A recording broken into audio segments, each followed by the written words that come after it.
What is up, and welcome back to another episode of Blood and Beer, the show where we talk blood sport and we drink beer. I'm your host, Matt, and as always, we've got some MMA to talk. Instead of beer, we're sipping on a tea. It's called Noka, no carbonated boozy iced tea with a hint of lemon, made by Two Turnt Daddy. It's 8%. We got something different than my typical. Cody's back on his hoop tea.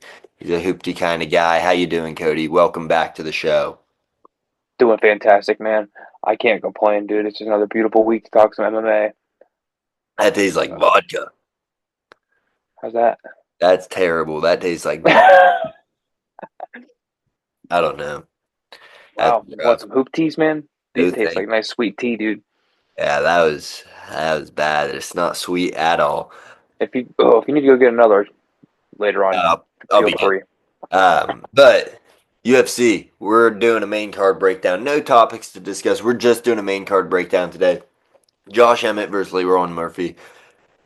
Featherweight fight. It's a good fight. This main event is good. Everything else from that point on is just something that's happening. It's not anything of consequence, but it's a fight night. And lately, the cards that look like they're going to be amazing have not turned out, and the cards that are like this have actually put on a pretty good show. So we're going to go back to the most famous Apex, the mighty Apex, as Mark Shapiro calls it. And we're going to watch the man that killed Bryce Mitchell once before they revived him, Josh Emmett, take on Lerone Murphy. Josh Emmett's a plus 260 dog. He's a power puncher.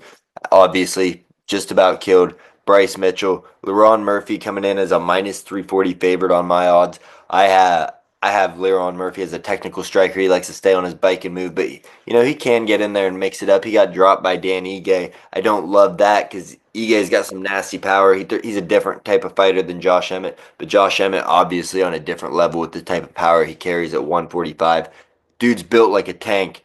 I got Josh Emmett picking up another body, killing him this weekend. I think Bryce Mitchell was only the first on the list. I know he's 40, but this man, he's got his strength. I think he's going to come in with a big crazy beard, and he's just going to put this man to sleep. He might get outstruck for 4 rounds until he lands that nasty shot, but he's going to land it. I got this feeling about it, and I'm not super high on Lerone Murphy. If you get in there and you want to mix it up, that's great. I love the style, but don't do it against a guy like Josh Emmett. That's my thought on it. Cody, how do you see this fight going? I'm kind of shocked that you went the Josh Emmett kind of path that way. I'm on the side of Leroy Murphy here because I know that Josh Emmett. I know that he's 40, and I know that Leron's basically he's 37, going to be 38 here soon. Leron is not very Leron's young. 33. Oh, he's 33 here. That's right. So yeah, never mind. Leron's in his prime. That's Yeah. right. What I have here, and he's the thing in here. I've seen with the last five with Josh Emmett. He's tried to go try to finish fights earlier because I think with his age he's gotten to a point now where I don't think he has the stamina to be able to withstand going late round in fights. So he tries to get it done early by like mid second, third, and early third round. Early on now, by you've seen in his last 3 to 5 fights is what you've seen. Yeah. And now with Lerone, you're seeing the sig strikes increase over the last couple fights. But the thing is, his defense has gotten a lot better too, and he's hard to predict, and he's hard to counter because he likes to pace himself, and his reach advantage is also going to help defend the early onslaught that I think Josh Emmett's going to come with here. Because like his last couple, he's come with a couple early onslaughts. I I personally think here, it's going to go to the distance, but I think it's going to be a unanimous decision here. He's won 7 in a row, but his last four have went the distance. He's only got he's only got two knockouts in those 7 wins, so he's not finishing people. But he knows how to get his points. He knows how to be technical, and I think he's going to get the win here by finish. All right, Cody. So I'm blind as a bat. I want you to know this is not a shoot. This is just going off riff, going off the tongue. Mr. Decision is getting knocked the fuck out here. Because yes, he's undefeated. Yes, he's sig strikes are going up. But this Josh Emmett guy, he's been defying age. The guys that he's lost to, Yair Rodriguez, he's long, tall, awkward. Leron Murphy's not In the awkward. title fight, yeah. Very technical, very straight up. He's the guy you train. He's the guy you train for. He's your standard fighter as far as striking goes. And then he went to a decision with Ilya Topuria. Nobody's going to decision with Ilya Priya. Josh Emmett did it. He got beat up, but I mean, he was still able to do it. Goes out there, murders Bryce Mitchell, stops his takedowns, but really just murders Bryce Mitchell. This dude, the level of competition is not even comparable. You know, you look at it for Lerone Murphy. The best guy he's fought is Dan Ige. I know he fought Edson Barbosa, but the Edson Barbosa he fought is a washed, not kicking Edson Barbosa. So that's me riffing. That's me telling you why it's Josh Emmett this week as the big dog. I got a couple big dogs for you. And also, I mentioned undefeated Lerone Murphy, Cody. I mentioned. Mm-hmm. Do you know what undefeated fighters' records is this year? They're 10 And and we and what has happened the last couple undefeated fighters? They've it's been won. about 50-50. They've won. They've No, won. the last no, in London there was two undefeated fighters, one won, one lost. Before I that, thought the Brady fight. I thought the Brady Edwards Brady card there was Brady only Brady so Brady Edwards, you had Mick Parkin, he was undefeated, he lost. that's Ronnie right. Kavanaugh, undefeated, won. Okay. 10 and 18 year to date. Fading these undefeated fighters. That's the gimmick that we're going with, and we'll die on this hill until this hill changes. We're gonna move on to the co-main though. We got this shouldn't be a co-main. This is a pre-dessert when your kid says they're hungry. You give them a bag of chips or something right before the meal comes out. Because this isn't worthy of the co-main title, but Mm-mm. it is a fight that is happening. Pat Sabatini coming in as a plus 200 dog to Joe Anderson Brito's minus 245. How do you see this fight going down, Cody? I like Pat Sabatini to walk away with this one as the dog, baby. Yeah? Um. Oh yeah, absolutely. So being 34 years old with a 70-inch reach, he's got a disadvantage here with age and reach. They're both the same weight, same height. Um, but the man loves to take you down. He loves to go for takedowns in these rounds. He's coming off a round one win via submission. His previous loss was to Diego Lopez. And I'm sorry, but Diego Lopez, I mean, nobody's going to really beat Diego Lopez right now. He's kind of a dog. Joe Anderson Brito beat Diego Lopez. Yeah, but how long ago? It was like 2 years ago. Different fighter. No, it wasn't. It Different was the fighter. best fight in Dana White Contender Series history. Joe Anderson Brito beat Diego Lopez unanimous decision. Bet one of the best fights in Contender Series history. You have to watch it back. That was too long ago. Different fighters. Oh my god. Um, and the thing here, I think he's going to be able to leverage the ground game here because he's a better grappler in this fight. I think in this one he's going to be able to keep it on the ground, keep it away from the feet. I think now Joe Anderson Brito he's a great fighter here. He's coming in, putting out more strikes. He's obviously the more active fighter here. Um, he loves takedowns here. But I I could see why people want to take Joe Anderson here. But the thing is, I am taking the shot here Right. You because want to take a shot at a empty bucket and just throw your money away. Catch no, it. absolutely not here. Because I think if this goes into the later rounds, if it gets to round three, it's anybody's fight here. And I think with this one, it's gonna end in a sub. I think it's not gonna end by decision. It's either gonna end in a knockout or it's gonna end in a submission. And I think personally, in my decision, I just think he's gonna be able to get in there. He's gonna get the ground game, and we're gonna see a fight switching submission at the end of in middle of I want to say mid of round three. Okay. I could see that happening, but I'm going to give you this. Pat That's fine. Sabatini is chinny. I like the guy. He's a great jiu-jitsu fighter. If he takes your back, he gets the chokes. Joe Anderson Brito is a beast at jiu-jitsu too, though. He's going to be able to defend it enough to get into some scrambles. He could get caught. That can always happen when you fight these guys. But he's also got great takedown defense. Sabatini's going to be the bigger guy. He's going to try to crowd him against the fence, get a trip, or just take the back off the fence. Joe Anderson Brito is not going to let that happen. He's a lot quicker, a lot more athletic, a lot more active, and he's going to knock Pat Sabatini out, probably in round one or two. He might be a club and sub. I like the under 1.5. I really like the under 2.5 minus 200. I love those odds there.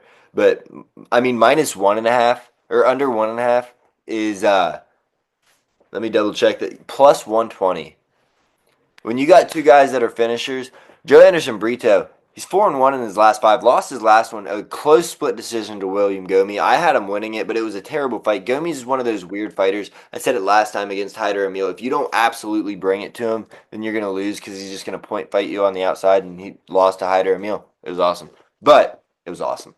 Joe Anderson Brito is walking away with a knockout on this one. I'm telling you, dude's just he's on the way up. He's one of those dudes. Pat Sabatini's also on the way down. I mean, he's got some victories in his last five, but when he loses, it's knockout mostly. It's getting beat up, ragdolled, knocked out. Joe Anderson Brito has a story. UFC's wanting to build him, and when they see a guy like Pat Sabatini, whose chin is gone, and a guy like Joe Anderson Brito with explosive power, and he also has some submissions too, they're putting him out there. This is a setup fight for him, and that way down the line, when Diego Lopez takes this belt, beats Movsar Evlov, beats a couple guys, and he's the dude, or loses the belt, Joe Anderson Brito is like, hey, I'll fight you short notice for a number one contender fight or for the title. Like, they have this dude with the history that the only guy to beat Diego Lopez other than Evlov. It's it's a setup fight. I'm telling you, you got to go with the favorite here. You got to go with the big Joe Anderson Brito. But I I do, can see your point there. I can see yeah, your point. it makes sense. Yeah, you're not wrong saying like if Pat Sabatini's gonna win, it's gonna go exactly how you're saying. But I would say round one submission would be more likely for Sabatini, just because Joe Anderson's power carries into later rounds, and I think if he gets even a little bit gassed and starts getting clipped, that's bad news. Every round starts standing up, but he definitely has to get a submission here. So we'll move on to Curtavious Romeus versus Chong Ho Lee. This is fight. I'm weird about it because I'm really low on Chong Ho Lee. He comes from the Road to UFC tournament over in Asia to get into UFC. I'm really low on fighters that come out of that program because you just don't know what to expect. It's kind of an underdeveloped area as far as MMA goes. So sometimes they look really good when they're fighting guys from over there, and then they get here and they get exposed. Other times we see guys like Tatsuro Tairo, you got the Kyoji Horiguchis, Kyle Sakuras that come in and they're fucking beasts off rip. Now Chung Ho Lee, he's 10-1, so he's got the loss out of the way. He's a minus 135 favorite. Cortavious Romeus, on the other hand, this dude's 5'4". He's very short. He's a good wrestler, but a lot of his wins in LFA and other promotions, they were coming at like 150, 155 catch weight fights. So he wasn't fighting at bantamweight like he is now. And 5'4" is so short, even though he doesn't have the shortest arms. If he can't wrestle Lee, the fight's easy. Lee is going to outstrike him, stick on the outside. I think I don't know about Cortavious' gas tank. He got knocked out by Brad Tavares on his first stint in the Contender Series. He lost his UFC debut. I think Chung Ho Lee, but like I said, I'm not huge on these guys from the road to the UFC. So I'm staying away from bets on this one. But I will say, if Chung Ho Lee gets this win, I'll give him the nickname CHL. We'll talk about him all the time. He'll be the face of the show, face of the UFC moving forward. That's I Joe. mean, I don't think we're on too far of grounds here. Because like you took the words right out of my mouth when you said that if he can keep it on the ground, I think that's his only shot here. Because Chang Ho Lee is going to be able to just outstrike him, keep it on the outside. I think he's going to be able to outpoint him. I think this is not even going to finish if if this goes the way we're talking here. Like you said, Chang Ho Lee's 10-1. He's coming into this Asian series coming through to get to the Contender Series, and he won his Contender Series fight last year in June. So he's not very active yet. He hasn't been on a fight night card since June of last year. So it's been a really while. He's not very active compared to freaking Cortavious Romeus.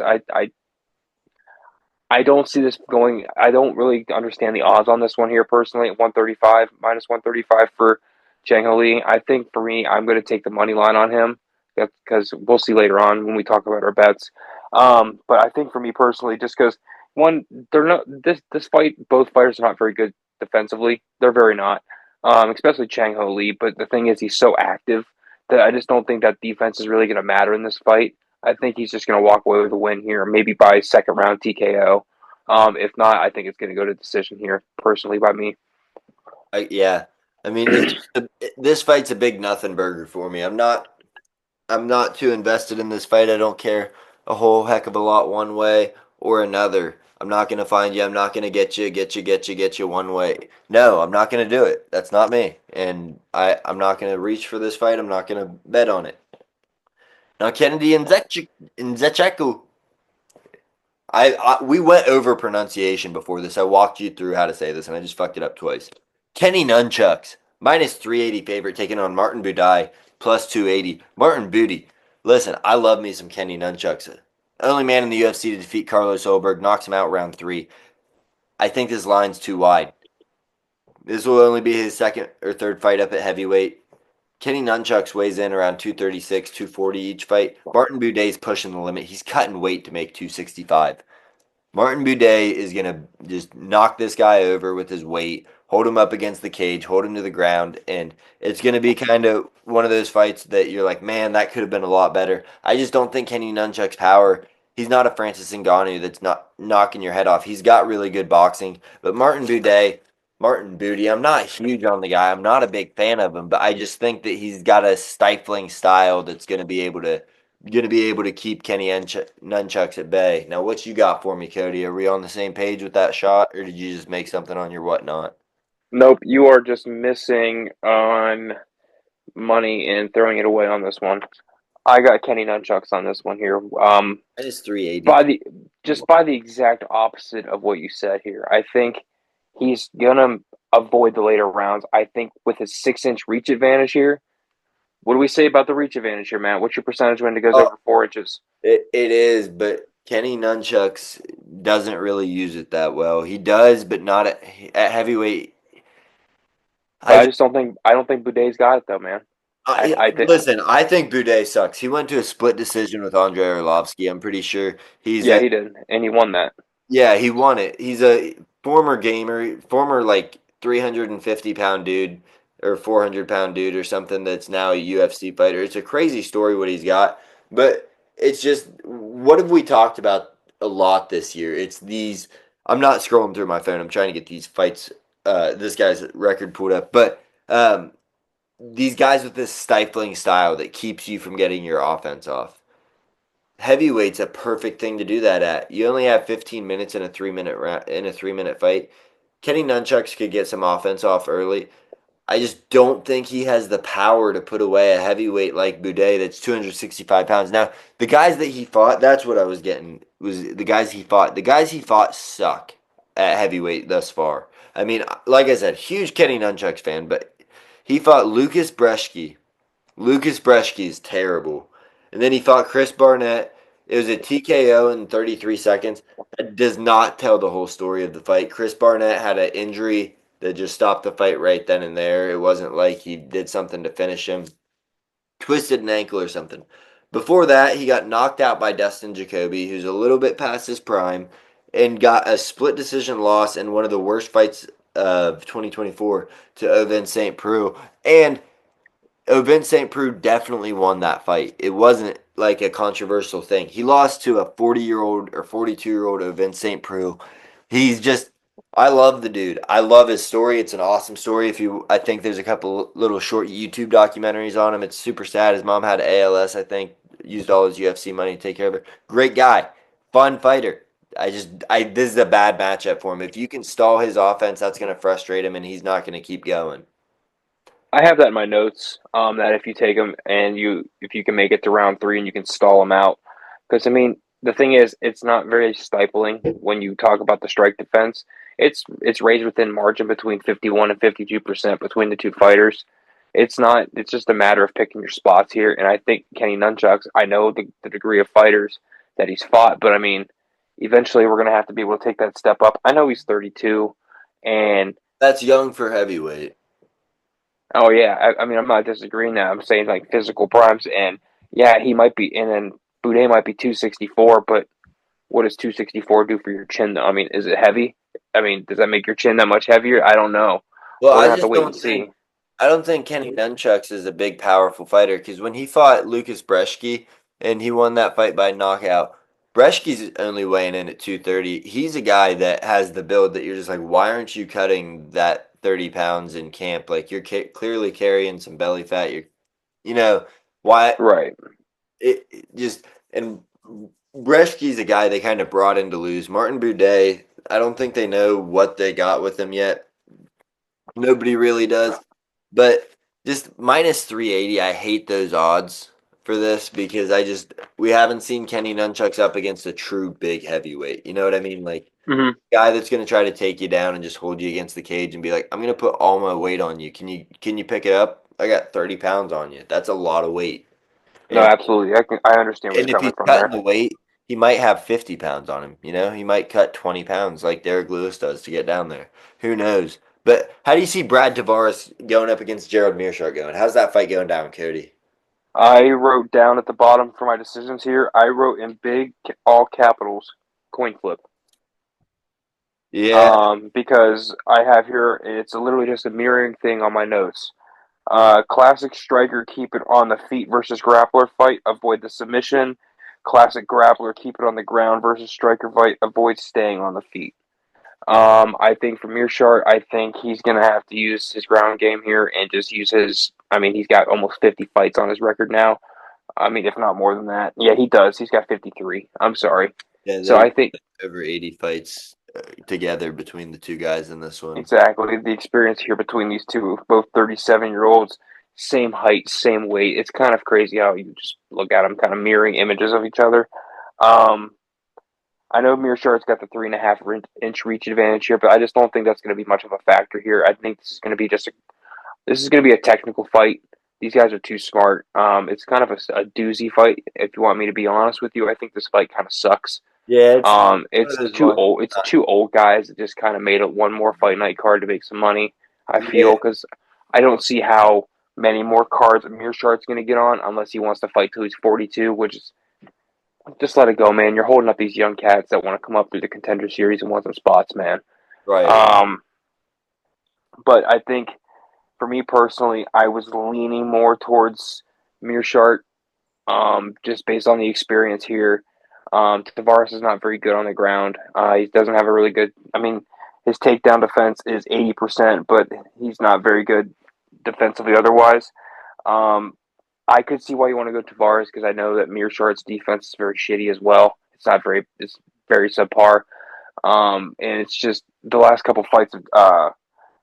He's Tavares is 1-4 in his last five. That's why I picked Mearshart here. I just don't see the momentum on his side by any means. I think Mearshart can be able to pull this away. I know he's a plus 180 dog, but with it being so close, it can go either way, honestly, man. It really can. Yeah, I'm not gonna argue for either guy in this one, like one way or another, who you would have picked. I have Tavares in this just because nothing that Tavares does, he's a better striker, not a better grappler, but he does have really good takedown defense. He has really good balance, even at his older ages. Now, it's just Mearshart, the guys that Mearshart beats, it's not these vets, it's not grizzled vets that know how to last throughout the fight. It's guys that are young and coming up. You look at Mearshart when he fought Edmund Shabazi, and this dude that's a knockout artist. He'd been through some rough times, but he was on a two-fight win streak. Goes up against Gerald Mearshart, kills him the first two rounds. Round three, Mearshart subs him, and that's the story of his career. He's gonna outlast your damage and sub you late.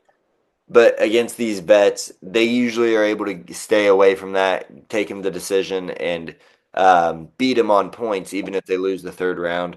Mearshart's durable. I'm not really big on this fight. It could be a good fight. I don't have a lot for it. Like you said, it's two old guys. We're giving them one more fight on their contract, and is what it is. Speaking of one more fight on the contract, we got Robert Valentin taking on Torres Finney. I don't really know how many more fights he has on his contract, but looked terrible in his UFC debut.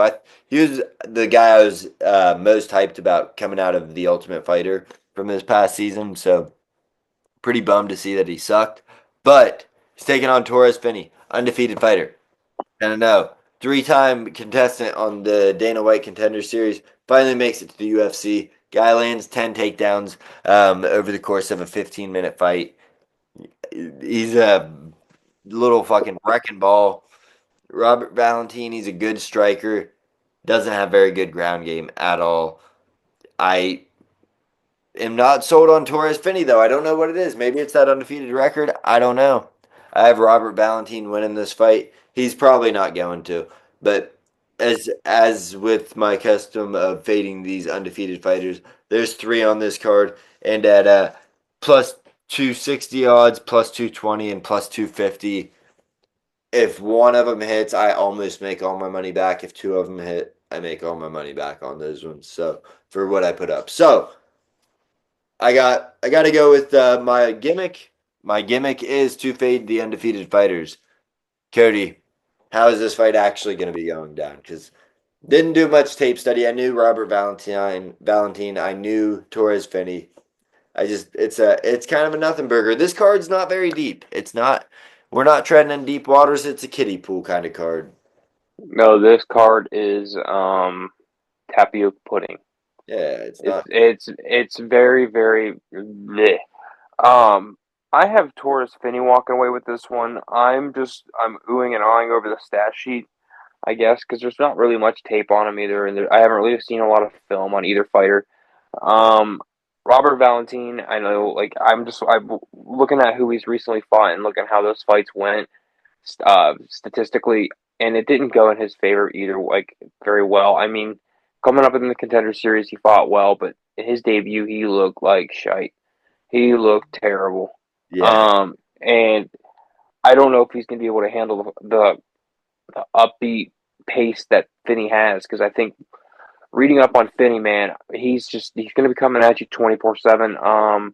With the 10 takedowns in 15 minutes, it's kind of absurd when I seen that number. I thought it was a typo, but I then I know. went and did the research, and I was like, no, this guy loves to just pick you up and take you down and score some points. And I have this one going in the favor of Torres Finney here.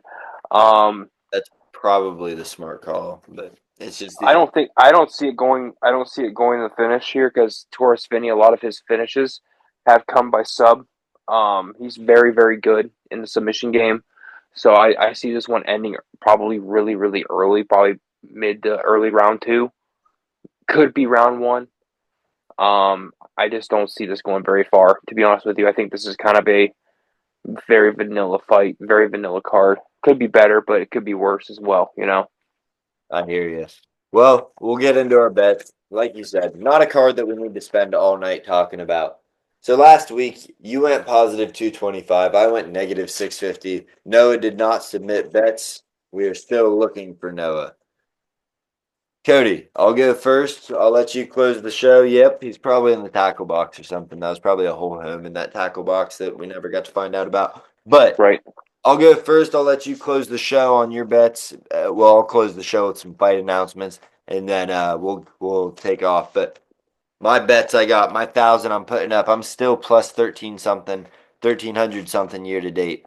So we're going with an undefeated parlay, and that undefeated parlay is that all undefeateds lose. We have Ode Osborne. We have Josh Emmett. We have Robert Valentine. That's plus 3,932 odds. $50 gets us $2,016. And then Okay. we're gonna put $50 on each individual fighter just to hedge that bet. So we got Josh Emmett, 50 gets us 175 back at plus 250. Robert Valentine plus 260, 50 will give us 180. Ode Osborne plus 220, 50 gets us 160. So that's $200 in my bets, all wrapped up in undefeated fighters, Okay. non undefeated fighters anymore. So then we're going to move on to Joe Anderson, Brito, and Pat Sabatini. So first off, I got under 2.5 straight bet. Under 2.5, we're putting 200 on it at minus 200. That gives us a $300 payout. Playing with house money all year. You know, we went up positive, both of us, big early this year. We've been playing Oh with. yeah. It's been nice to not have to reinvest. And then we have Joe Anderson, Brito, just straight money line minus 250. We're putting 250 on him to win 100. So that puts us at 650 on our bets. And we're closing it out with a big dog.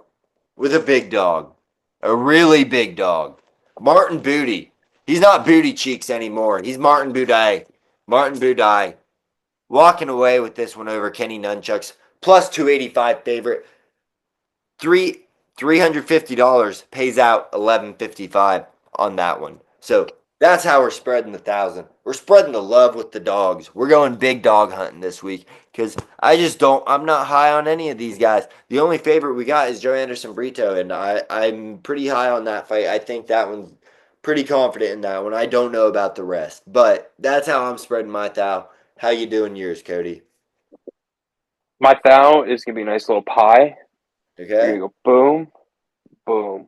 four We're gonna have bets. nice 4 bets here, evened out 250 a pop. We're putting 250 on every single bet here. This is Okay, simple, clean, easy. So we have Torres Finney by TKO or sub at plus 105 on FanDuel.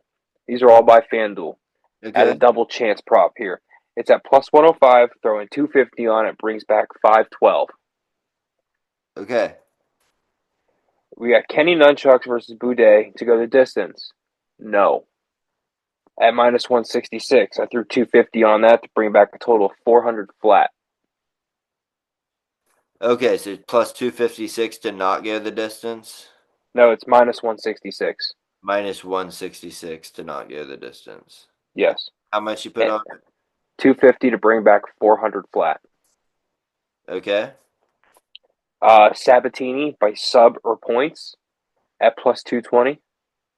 okay, I threw 250 on that to bring back an even 800. okay, And then finally, I can't have a bets without a parlay. So we're right. gonna go Murphy, we're gonna go Ho Lee, and we're gonna go Kenny Nunchuck's money line here at plus 175 for the three fights. Okay. Plus And 25 or 75? say that again, What was the plus? plus 175. Okay. And then that is a $250 bet to bring back a total of 690. Alrighty, I got you here. I'm not my whole night's riding on Martin Boudet because the undefeated parlay is probably not hitting. That's huge odds, but I mean it'd be nice if it did. And we have a climb that we forgot to talk about. Our climb last week hit with Raul Rosas Jr. We reinvest, we reclaim our money, and now Yes, yes. we move on. We didn't even talk about this before the show. Who do we have for our climb? Who do you think? Who's a solid favorite that we can rely on? Well, I mean, every solid favorite in my mind, we went opposite ways here on our show. Yeah, so we go to the prelims, maybe. Yeah, pop your phone out. Let's look at some prelims. We go to the prelims and we find that.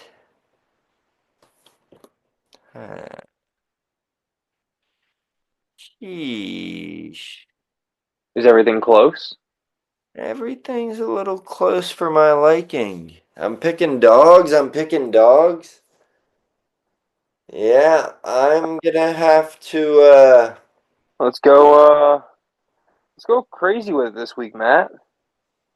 you wanna pick We'll go. something close? I mean, it's early enough. Yeah, let's go close with it. Let's try and build that up to $20 this week, huh? Like, Well, so we're at 1460. oh, let's try and get to $30. Close to $30. We're not picking a dog, but we'll We're see. not picking a dog. I mean, I'm cool with like Finney. I'm cool with You know Chang what? Ho. I'm You know not what? No, sold on him, but you are. no. Chang Ho Lee. Yeah. Chang Ho Lee is minus 135 because I'm really not sold on Cortavius Romeus. So we are putting that 1460 on Chang Ho Lee as part of our climb at plus 130 or at minus Minus 135. 130. Yes. So that is our climb. And that's what we have for this UFC Apex card. That is a card that is going to be happening. But before I let you go, fight announcements. UFC 316 main event and co-main has been announced. We got Sean O'Malley going to be challenging Merab Dvalishvili, rematch for the bantamweight title, and another bantamweight title fight. We got Kayla Harrison. She's going to be challenging Juliana Pena for the bantamweight women's title. Also, UFC Kansas City, Jamal Hill versus Khalil Roundtree fell out. Stepping in short notice, we have Carlos Prates. He's going to be taking on Ian Gary in the main event. So that's what we got for you as far as fights. There's a ton more fights out there, but we're not gonna break your eardrums. We're not gonna keep you all night. This card's a card that is a card, and that's all we got for you. Thank you for tuning in. I'm Matt. This is Cody with Blood and Beer.